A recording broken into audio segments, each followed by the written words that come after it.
Hey Claire, can you do me a favor and go get that file out of the car? It's in the cooter hole. Hey Landon, do me a favor, man. Just get up with Wes and Bobby, because the things that we're working on for the backdrop of the stage, it looks like a plate of sick, and I'm not happy with it, and it's not going to look good for the folks. It's not going to photograph or film well. So let's get rid of that. Let's not make a dumpster fire out of it. Thanks. Here y'all are. Every time I turn around, y'all on these devices. Quit fiddle farting around. We got things to do. Come on here.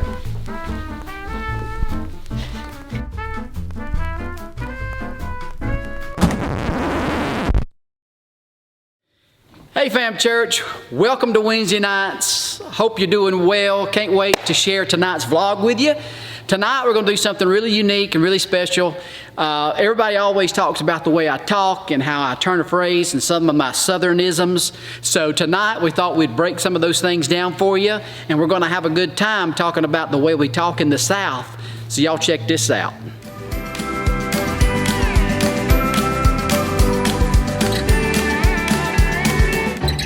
Well, gumption was a word, pardon me, that my mama used a lot. It's intestinal fortitude, an internal fire, an internal desire, something that motivates you inside. So my mama used to call it gumption. She said, you know, John boy, you got to have some gumption. In other words, she was trying to spur me on.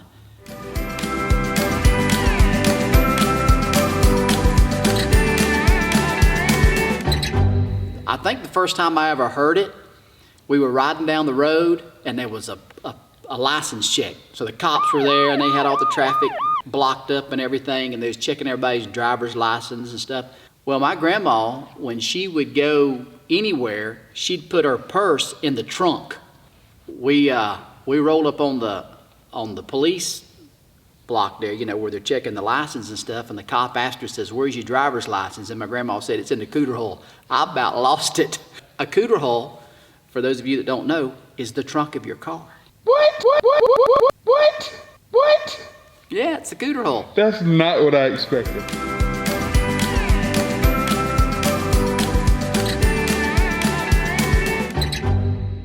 It goes back to being tough.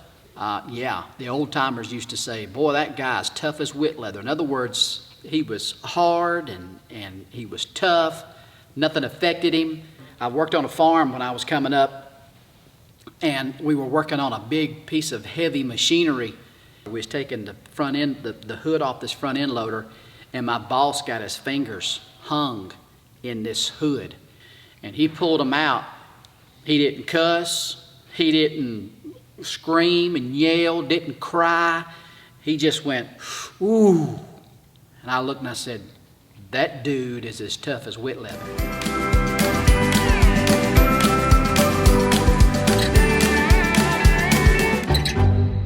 I heard it the first time from some folks from Scotland. It's basically what you think it says and means, a plate of sick. It's a plate of vomit. So if something looks terrible, right? If something looks just gross, you know, you call it a plate of sick. And so I thought, what a great turn of phrase, plate of sick. So I kind of adopted it as my own, and I use it all the time, a plate of sick.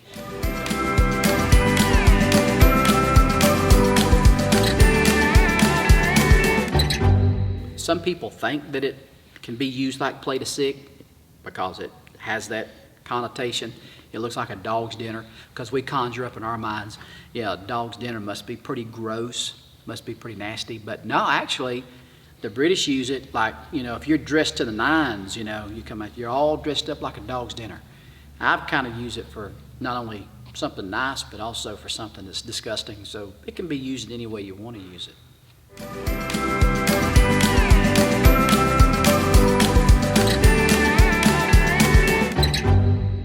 A dumpster fire is just simply a hot mess.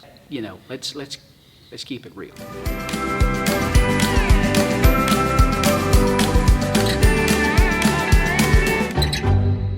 Fiddle fart. Just the name sounds funny. Fiddle fart. if Grandma told me to do something and I wouldn't do it, and I was over around messing around and not doing what she told me to do, and I was doing something unproductive, she'd look at me and in 5 seconds say, "John, quit fiddle farting around over there and get over here and help me." So, yeah, fiddle farting means over there messing around and not doing what I told you to do. First of all, greetings. God bless you. So glad that you're tuning in here on Wednesday night.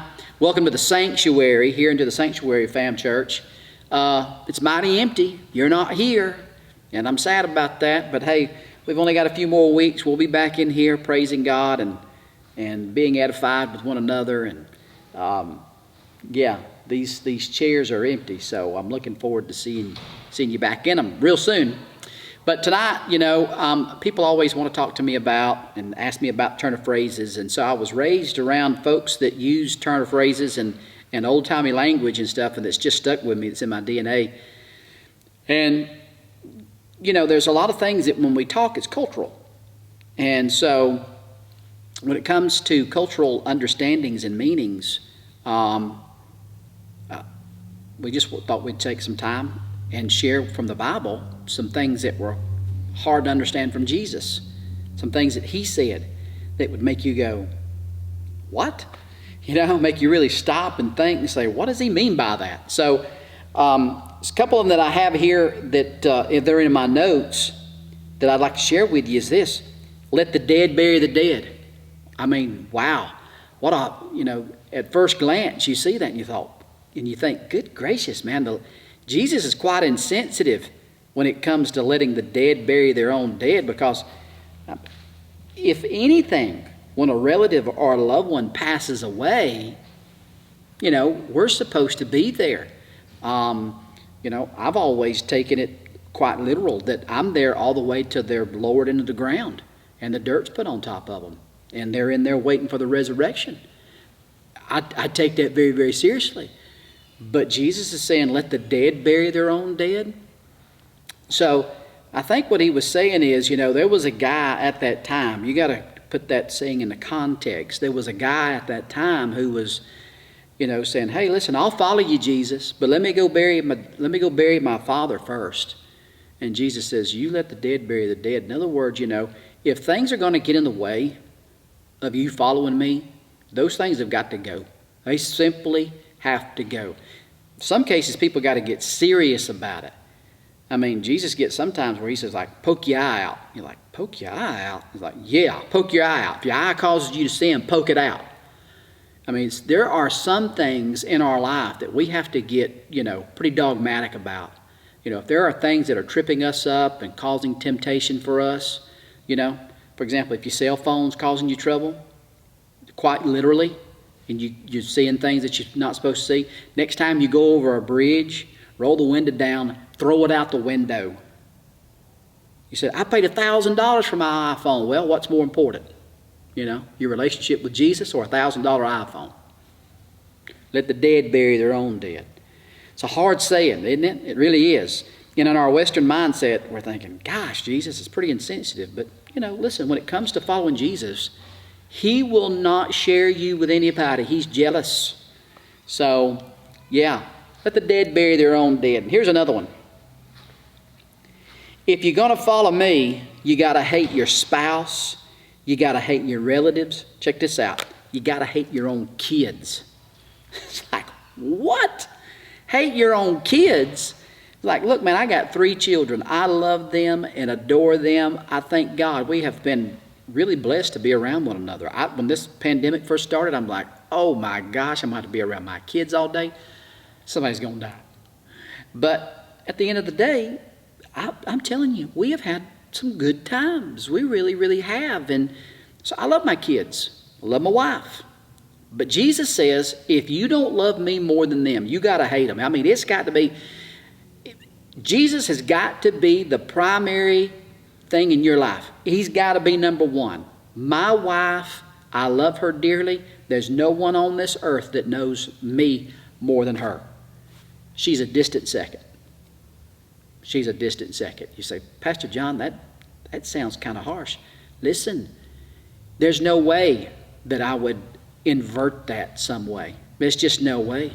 My kids are a distant third. Hello, let me repeat that. My kids are a distant third. No way are they going to come and get in between the relationship that I've got between me and my wife. She feels the same way. And she feels the same way about Jesus. I'm a distant second, and I'm totally okay with that. I am second. I get it. But it works.